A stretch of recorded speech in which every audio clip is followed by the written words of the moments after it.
And we're live. It looks like I have audio. Let me double, triple check to make sure everything is piping.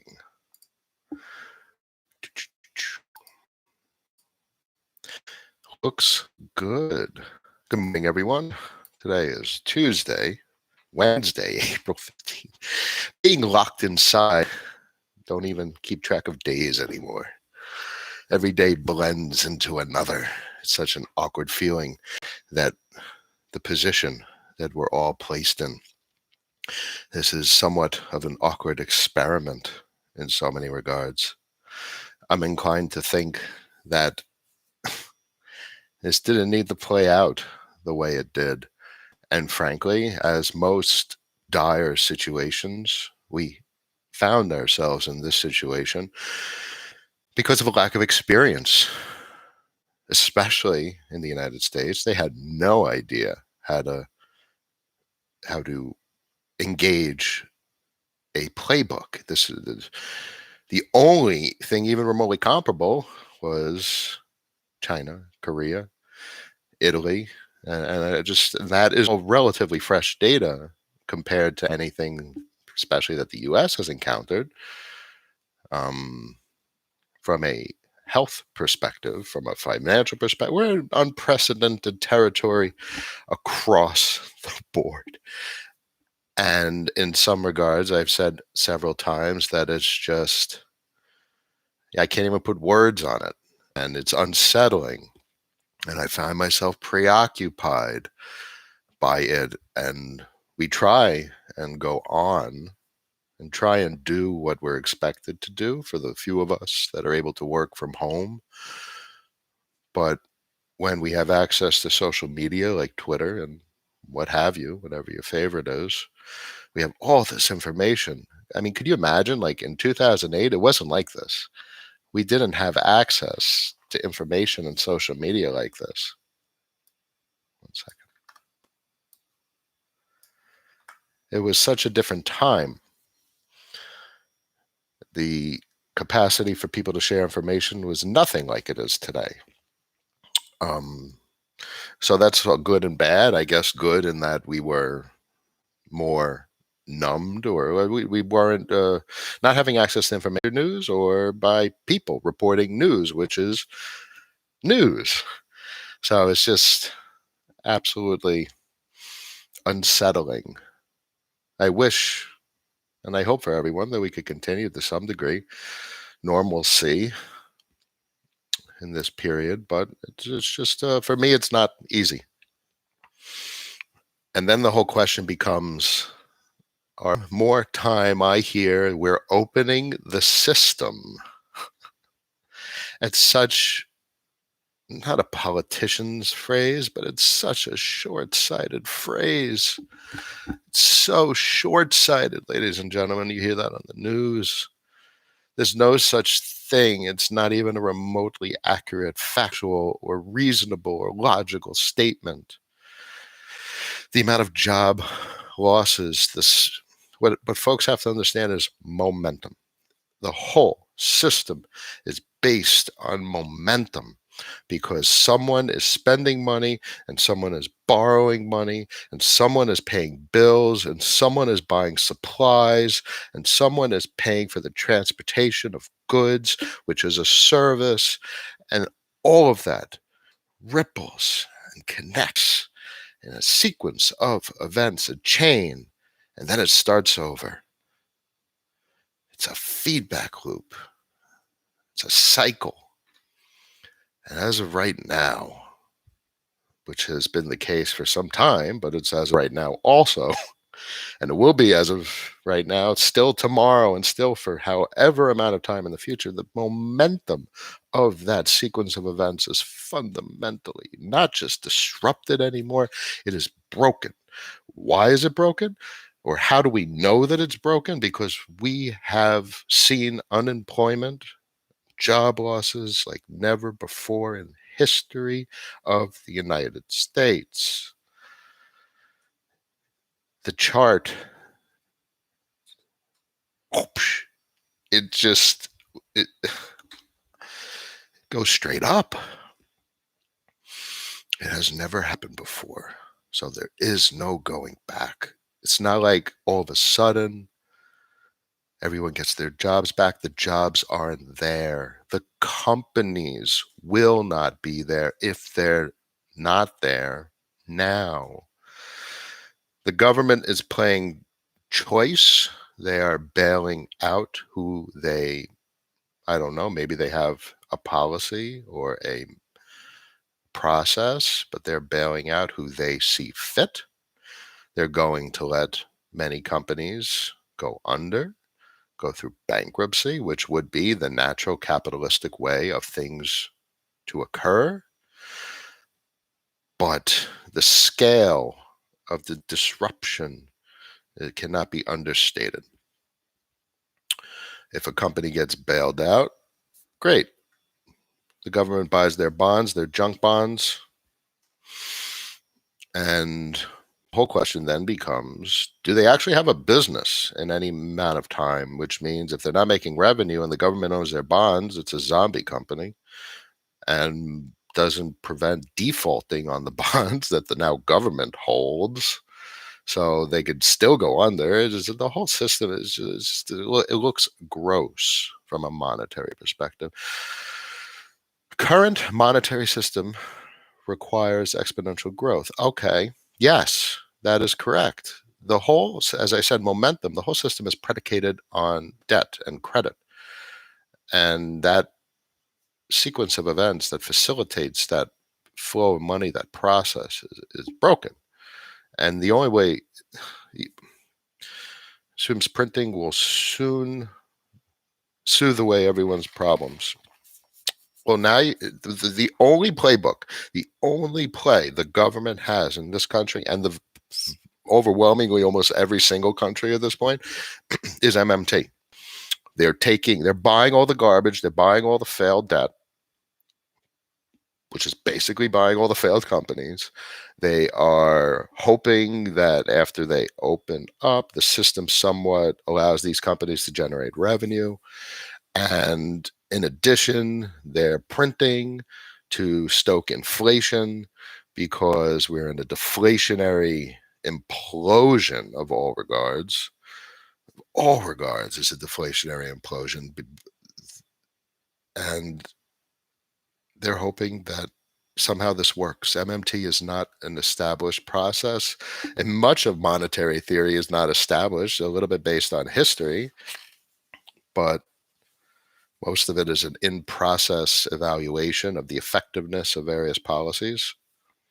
So you should try and envision what's happening with the implosion as a balloon, which is the inflated state of the monetary system. You can think of it globally. So as of right now, there's a hole. And it's deflating, which is basically there's $2 quadrillion of debt out there, and it's deflating because of defaults and companies aren't servicing their debt, and the momentum is broken. So the money isn't churning. There's zero velocity. I've posted on Twitter the M2 velocity of money, which is basically was in November 2019 at a 60-year low, basically non-existent. And that's not even considering Q1 2020, which means it's zero. There is no velocity of money. And it is the velocity of money that keeps the inflation either steady or growing. As of right now, we're deflating aggressively, violently. So the Fed / Treasury now is trying to get dollars liquidity to places that need it, and the easiest places is in the United States because they have full access for that type of monetary transfer. But outside of the United States, it is much more limited. The extent of what they really have been able to do thus far is swap lines and international repos, which is basically a way to get dollars out of the United States. Trade has collapsed. No one's buying anything. No one's selling it. No one's buying anything, relatively speaking, which means that the dollars aren't going out. So the Fed is trying to compensate by that by converting foreign fiat into dollars, but they not only have to compensate for that loss of outflow of money due to supply and demand collapse, but they also have to account for the debt servicing, which is a number 13, 14, 15 trillion dollars of US dollar denominated debt. And that's just only a part of the debt. 14, 13, 14, 15 trillion is only a part of the debt. There's a quadrillion dollars worth of debt. People can liberate themselves by moving to crypto. Yes, well, that's part of the equation, which is why I was motivated to do the video this morning. I'll get into that. Well, UBI, now you're talking about MMT, my man.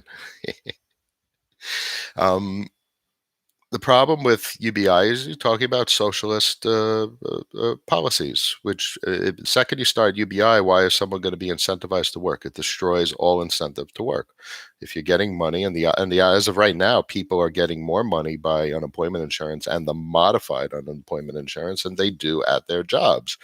So their incentive to look for work, especially in a time when there is no work in their industry, nobody's getting a job as a busboy, as a waiter or waitress, as a hostess. Those jobs not only don't exist right now, they won't come back. So there's no incentive to try and, I mean, yeah, clearly there's a lot of people going to try and re-educate themselves and do different things, but fundamentally, the giving people money destroys productivity overall, and that fundamentally productivity, the notion of producing, is what sustains the momentum of money flow, because if they're producing, they're generating revenue. If they're generating revenue, they're purchasing things, they're saving things, they're depositing money in banks. And as of right now, the numbers are bottomed out, 60-year low in Q4 2019, and as of Q1 2020, it is zero. In the big picture, it is zero. There is no savings. Money is coming out of accounts. There's no more credit left. Everyone is tapped out. Absolutely devastating. So what does the government do? What can the government do? The part of this video I wanted to prognosticate. I'd like to prognosticate what can play out. So I listened to a lot of people, Raoul Pal, Brent Johnson, Peter Schiff. Why not? So I think the goal, my sentiment is the gold bugs will be long run, and yeah, that's gonna play out at some point. Sure, crypto can supplant, usurp the concept of sound money being physical material. That's speculative at best. It is established that gold can do that. And we'll see a massive gold price in such a scenario, $30,000, $40,000, $50,000 an ounce, which would be fascinating. But this is long term. You're talking 5, 10, 15, 20 years for something like that. Short term, crypto is going to play a significant role, I see. That's a blanket statement. They're going to print a huge amount of money. They're going to stoke inflation. We'll start with this. Right now it's deflating. The GDP and the loss of global growth is unaccountable. It's unmitigatable. So the only way to compensate is to print, to stoke inflation. So they are justified to print trillions. So the Treasury prints, the Fed leverages. So if the Treasury prints $500 billion, the Fed has if the Treasury prints 500 billion, the Fed has leveraged capacity of about 5 trillion. But there's 15, let's say $15 trillion of international denominated debt, not considering domestic, and not considering the $500 billion of the market for the interest rate derivatives, OTC interest rate derivative swaps. $500 billion, $500 trillion. And the Federal Reserve and the Treasury in the US has absolutely no way to get money to that market.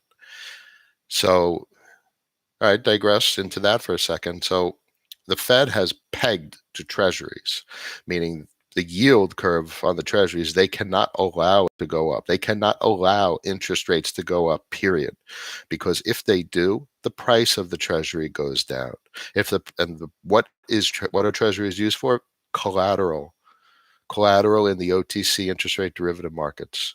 What else is used as collateral? Bonds. So the Fed is buying all the bonds, all the failed bonds, all the high yield, all the garbage. They're buying the bonds to keep the prices up because they're used as collateral. It's a margin call. I lost activity for a second. I'm back. So the collateral used in these massive OTC interest rate swaps will experience a margin call of unknown quantity. And there's no way to get liquidity, Fed Treasury printed, manifested liquidity to those markets. So that would be debt destruction, which would be more deflationary. So there's a deflationary loop, which Raoul Pal calls the doom loop, which is obvious. So I tend to agree with their prognosis, which is relatively short term, 3, 6, 9, 12, 18 months, a massive financial deflation of the US dollar, where the US dollar rises in value as compared to the rest of the world's fiat currencies beyond a normal brain's processing. It'll be just awe-inspiring. So that is something that I think will occur. I was just looking over some comments. Yeah, things can get desperate, and the U.S. government could want to confiscate gold. They're going to go door to door, whether they could destroy the markets. They're not going to go door to door, and that'd be crazy, and demand the gold, and they could destroy the market for gold. And so I don't know. You're talking about absolutely crazy scenarios where literally the government is in the streets trying to enact policy by force, likely law enforcement and police. So it's speculative, but it's not 0% chance that something like that occurs. And that's part of the unsettling feeling that I've described that I feel. There's so many unknowns, and some of the sequences of events that could play out are indeed that. And it's a greater than 0% chance that something like that occurs at some time in the relatively immediate future. Yes, it has been done in the past, assuredly. So what could they do with crypto? So sure, the odds are they're not going to be able to confiscate crypto, but they could destroy the fiat on and off ramps. They could the central banks have been recommended by, I don't have the article up, but they've been recommended to either highly regulate or ban stable coins, which that poses the also important question: can they even do it? So sure, they could ban or severely harm the centralized stable coins, Tether, Coinbase's USDC, Coinbase. But it gets so complicated because Coinbase, their USDC, is totally compliant with U.S. regulations. In fact, the person who set up pretty much the structure of the coin is now the second strongest person in the United States Treasury. So you don't have to take me on faith on that. You just give it a Google. I forget his name. I've been one of the pieces of information I've been gained access to. Crypto Chico will talk about that. You look up one of his videos. Point being, who the hell knows how that's going to play out? Frankly, what I would love to see is the United States launches a U.S. CBDC, and why the heck would they build their own network?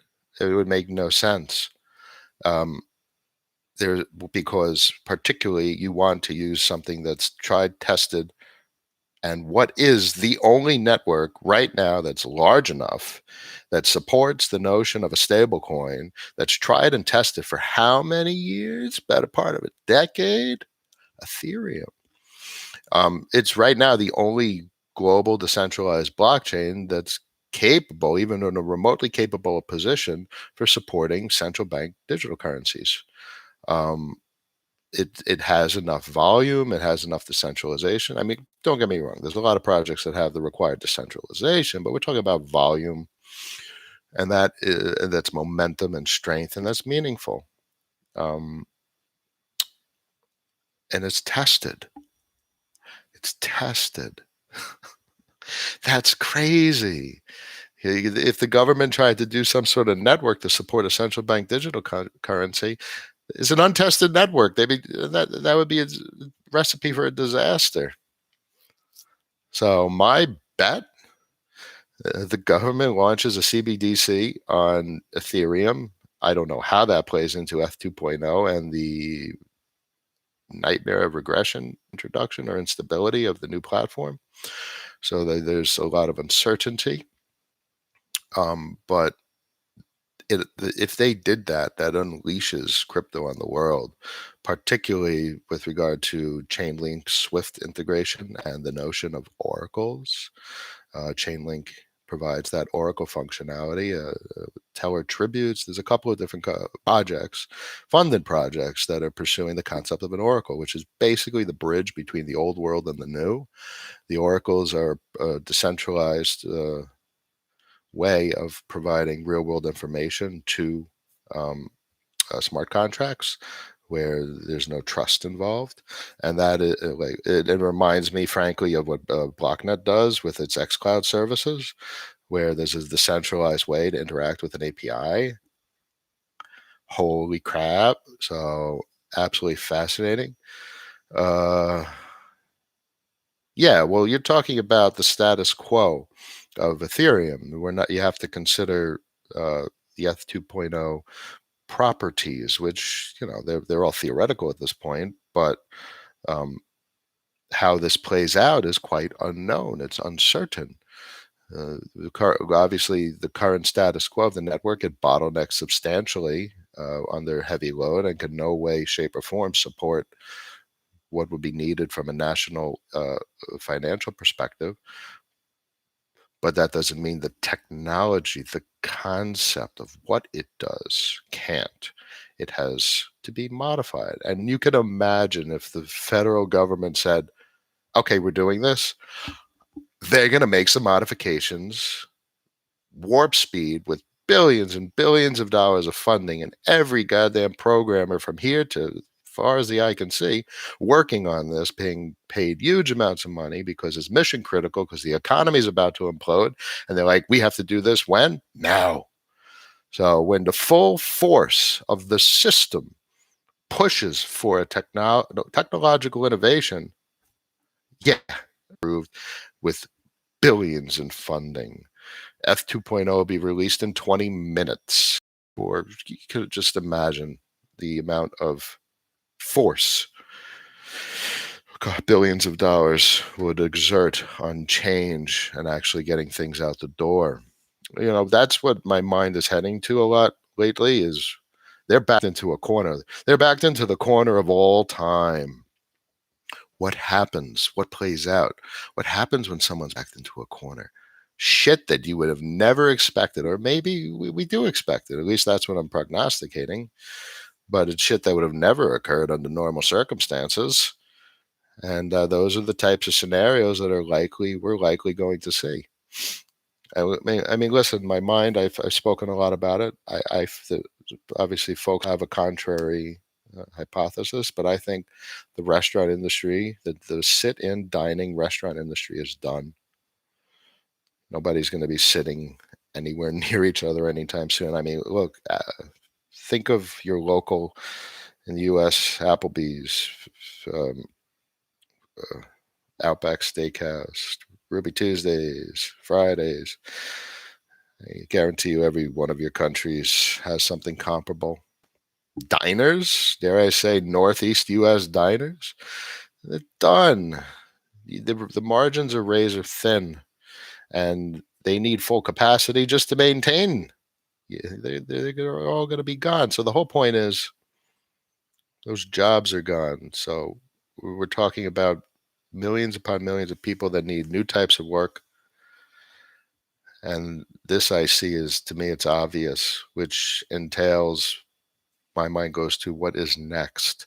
So we talked about where things could head at the larger picture, financially, fiscally, at the central bank level. But what are the immediate next steps? If there's no jobs and they want to open the system, my mind sees the printing. My mind sees the UBI, but I don't think they could do the UBI such as like historic socialist communist countries. I mean, I guess Russia did nationalization of the workforce, but I foresee that. That's what I see. I frankly, I don't see any other option other than a $10 trillion domestic infrastructure package, nationalization of the workforce. People need work. And why just give them the money when you could get productivity out of it and rebuild the country at the same time? We need countless trillions of dollars of infrastructure spending for Britain. We also need repatriation of supply chains. And this is no more shit coming out of China. That's not going to happen. So I see building out of all the material miners. Australia has that's one of the biggest strengths of Australia is the mining capacity and the materials available. Well, now you're getting into if they don't see their future in it. Now you're talking about psychology, social psychology. And look, I've said it before, sitting home, my social psychology is affected. Obviously, a little different than other people's because I see the big picture and I see the way things may play out and I see a future. But you can imagine the average person being devastated, someone who is a bus driver, someone who's a bus boy, and it looks bleak right now. It must be quite disappointing and disheartening and probably, frankly, depressing. So I'm inclined to think the government's going to get desperate, and this is where we're on the verge of civil unrest, social disorder, breadlines. In my relatively wealthy neighborhood, there's 500 cars wrapped around 2 blocks, people driving up in Mercedes and Escalades and all of these $50,000, $100,000 cars needing food, or at least looking for food. But why would someone that has a $100,000 car look for food? Because they're freaking broke.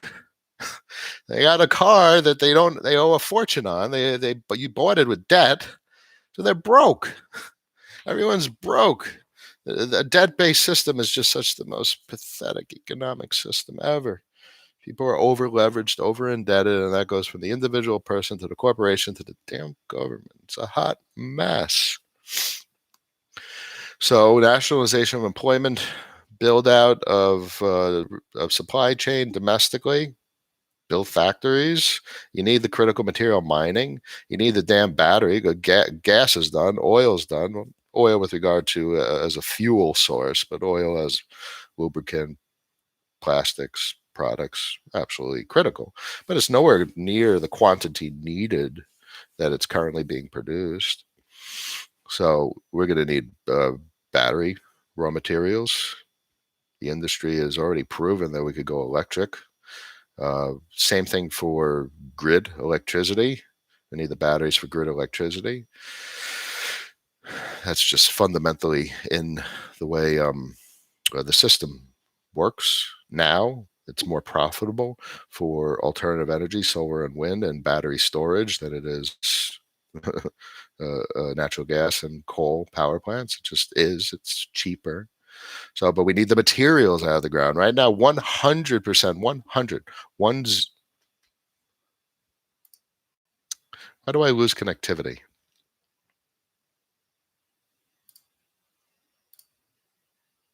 I keep losing connectivity. Sorry, everyone. This is what it is. So 100%, 100% of battery grade imported from China. Well, actually, probably all of it. It's imported from China.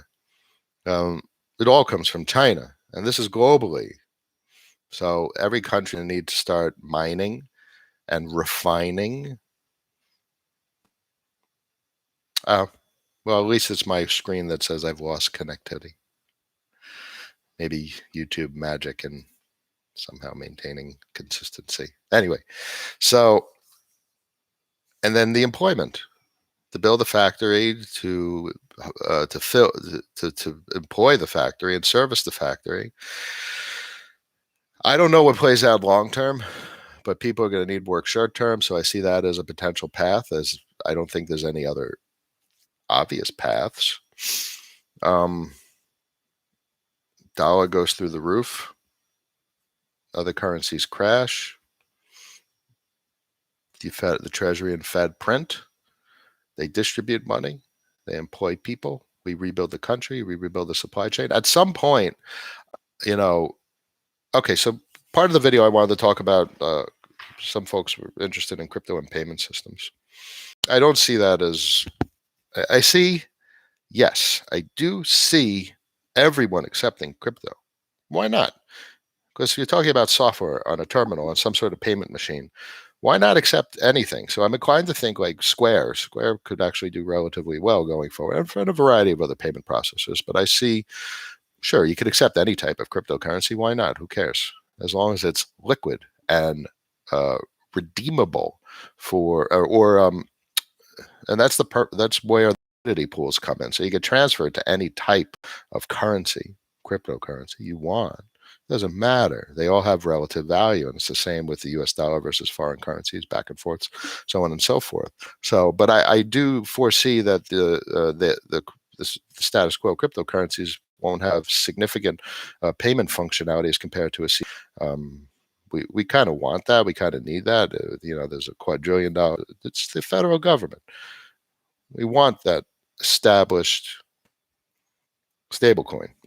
And then we want the other stuff because people want choice. And you have the whole concept of competition, the cryptocurrency sphere to compete against the old school fiat sphere, which is going to become a digital fiat sphere. And that would be healthy competition. And that's what any of us could really, truly hope for. That would be the best outcome, a competitive environment. I don't think they're going to ban the stable coins, albeit the stable coins, the reason they want to ban them is because, or at least regulate the shit out of them, is because there's a threat in other emerging markets where if you got to, so this is some shit that's going to go down now, like really soon. If there's a dollar shortage and the U.S. can't get the dollar around the world enough to service the debts, and other currencies are becoming worthless relative to the dollar, and you have U.S. dollar pegged stable coins, I see that as some crazy shit. Meaning, if you can't get a dollar in Venezuela, but you have pretty much internet access somehow, fiat on-ramp, bolivars, into DAI, USDC, Tether, that's a dollar. That's pegged to the dollar. It's equivalent to the dollar.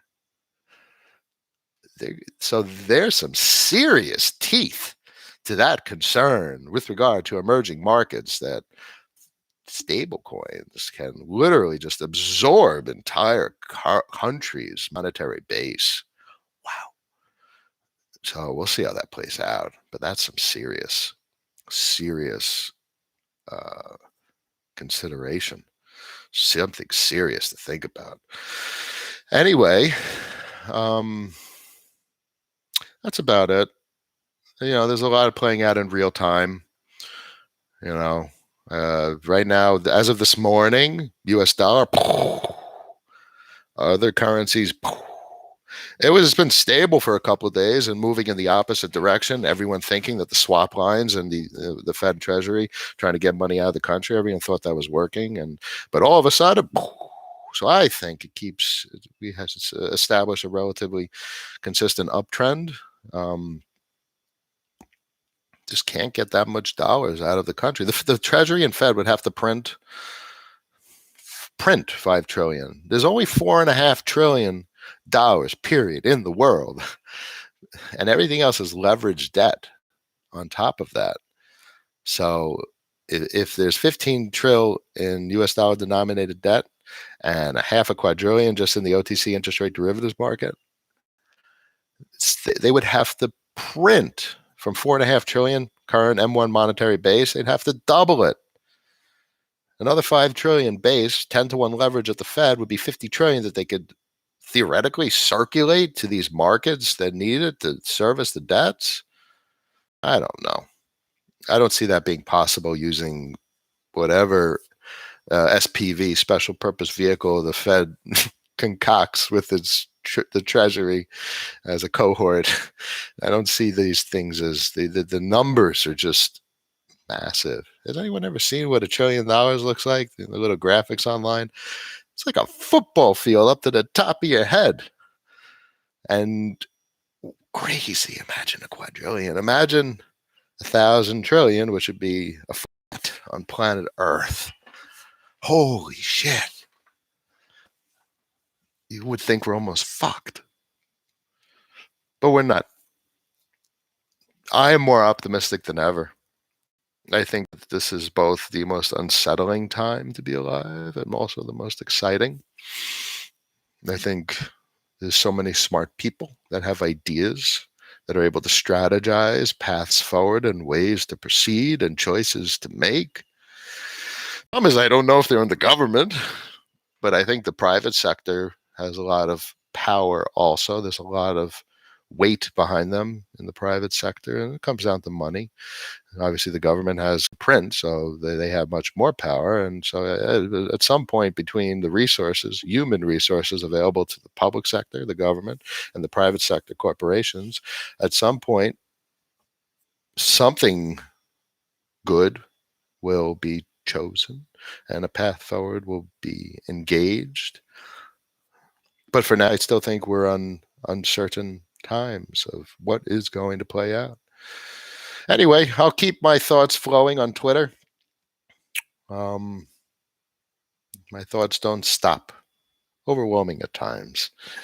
But in order to protect yourself, your family, both physically at some point, depending on how things play out, and financially, you have to be informed. So, for the love of God, please, everyone, be diversified. Need to own some physical gold. Physical silver sounds cool too. All the prices are inflated. But if in 5, 10, 15 years, if you turn $1,700 and $1,800 an ounce gold into $50,000 an ounce, that's pretty nice retirement in 20, 30, 40 years. So why not own an ounce or two or three or four or 10? Hold any other currency, convert it to dollars, get a paycheck, convert it to dollars. That's what you should do. I don't see that as being, maybe it's unfortunate, but that is what is almost obvious, I think. Looking at Forex markets, foreign currencies are getting cream versus the dollar, so you retain more value in dollar form. You want to own, I recommend some equities. I think the gold mining equities should do, as of yesterday, they broke out, as in a breakout, as in crypto talk, as in equity talk, they broke out. If the equities market and stock market continue to tank, that's a liquidity factor, meaning they're going to sell everything and anything they can get their hands on to gain access to liquidity, to service debts. So gold miners, gold, precious metal streaming companies. For me, the bet is repatriation of supply chain, which is basically lithium, cobalt, nickel, and graphite juniors and established miners. I mean, clearly this is all, proportional bets, only a portion of anything you have. An ounce of gold is always equivalent to a suit. Yeah, but the whole point is you want some of it because you don't know how everything's going to play out. So you have to spread out the bets. You want to protect as much of your value that you've worked your ass off for as possible, while also hopefully that value growing. So you have to own a little bit of all this. So my bets are the battery materials juniors. I did a little bit of a bet the other day on U.S. domestic construction, like the big boys, the boys that would be called if there's a $10 trillion infrastructure bill to rebuild cities. Yeah, Lithium Americas is cool. I like Lithium Americas. The problem is they own a lot of property down south in South America, and they're tied to China in that regard. But they recently sold the majority stake of that South American project, which is means they kind of offloaded it. I think the major Chinese lithium companies are going to have some problems, particularly with regard to debt. But Lithium Americas owns one of the world's largest lithium properties in Nevada. So sure, you should have a little bit, even though they have a shitstorm of a relationship with their South American property and the Chinese co-owner. But they own that property in Nevada. Yeah. Yeah. So I like the silver. I own more silver than gold. That's right. The gold silver ratio is messed up. I own more silver than gold. I think that's the appropriate choice.